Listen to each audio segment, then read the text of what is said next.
Exclusive breastfeeding for 6 months is essential for an infant. The period from birth to 18 months of age is considered to be a narrow age window that coincides with a time of breastfeeding followed by complementary feeding.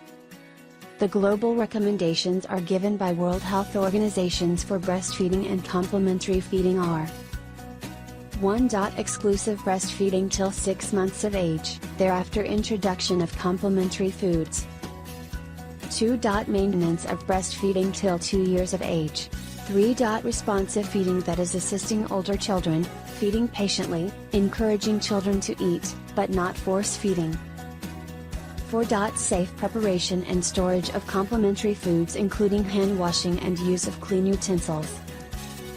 5. The amount of complementary food needed percent U2013 appropriate for child's age. 6. Food consistency according to child's age. 7. Meal frequency and energy density according to the child's age. 8. Nutrient content of complementary foods including dietary diversity. 9. Use of multi-percent U2013 vitamin supplements or fortified products for infant and mother. 10. Feeding during and after an illness.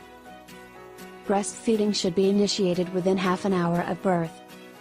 There are many benefits for initiating breastfeeding early. These are: percent U2022 infants are most active during the first 30 to 60 minutes after birth. Percent U2022 at birth, the suckling reflex is also most active. Percent U2022 it ensures the intake of colostrum. Percent U2022 it promotes emotional bonding between the mother and child. Percent U2022 it prevents breast engorgement, and percent U2022 it prevents postpartum bleeding. According to the survey conducted by National Family Health Survey, in India, only 25% of infants were breastfed within an hour of birth and nearly half of the mothers did not initiate breastfeeding within 1 day of birth. Human milk or breast milk is an ideal food for the infant during first 6 months of life. It ensures proper growth and development. Human milk contains immunoglobulins, T lymphocytes, enzymes such as lysozymes and phagocytes, that protects infants from infections. There are 3 phases of breast milk: colostrum, transitional milk, and mature milk. Colostrum feeding is essential to feed infants on the very first day of birth. Colostrum is thick and yellow in color. The yellow color as it has a high concentration of beta-carotene. It is highly nutritious and contains anti-percent U2013 infective substances that protect the infants from infection. It helps in building up the stores of nutrients and antibodies in the infant's body. However, in India, there is a practice of discarding colostrum. Some of the reasons reported in various studies are: mothers consider colostrum as dirty and indigestible, lack of knowledge about the importance of colostrum, some mothers dislike the color of colostrum.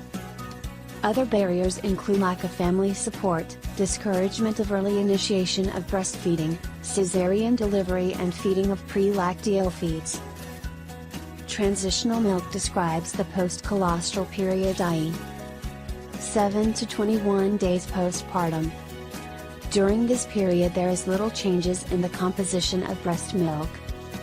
Transitional milk consists of high levels of fat, lactose, water-soluble vitamins and contains more calories than colostrum but contains lower levels of immunoglobulins. Mature milk, i.e. period after 21 days postpartum. Mature milk appears thinner, paler and is more watery compared to the colostrum. It consists of 90% water required to maintain hydration of the infant and 10% consists of carbohydrates, proteins, and fats that are required for growth and to meet energy requirements of an infant. Exclusive breastfeeding means that babies are given only breast milk and nothing else, that is no other milk, food, drinks and not even water. Exclusive breastfeeding should be practiced for first 6 months. During this period breast milk alone is adequate to meet the hydration requirements of infants even under the extremely hot and dry summer conditions prevailing in the country. Breastfeeding should be given on demand, that is as and when the infant demands breast milk during the daytime as well as night. Mothers should not use bottles, teats or pacifiers. Exclusive breastfeeding reduces the infant mortality. It also lowers the risk of many common illnesses like diarrhea, gastrointestinal infections, pneumonia and urinary tract infection. Mothers also benefit while exclusively breastfeeding the infant. They return to their pre-percent U2013 pregnancy weight very fast and reduces the risk of developing type 2 diabetes. The mother should breastfeed the infant even during infant's illness. Reports in the literature have indicated that babies who are not exclusively breastfed are more likely to die from pneumonia compared to those babies who are exclusively breastfed. Thus, exclusive breastfeeding is essential for the first 6 months of life of an infant, benefiting both mother and the child.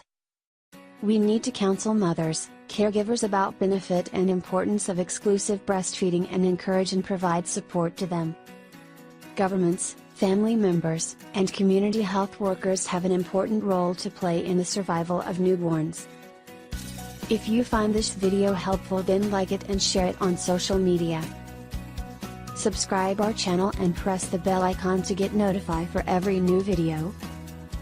Thanks for watching. See you in the next video. Don't forget to like our video.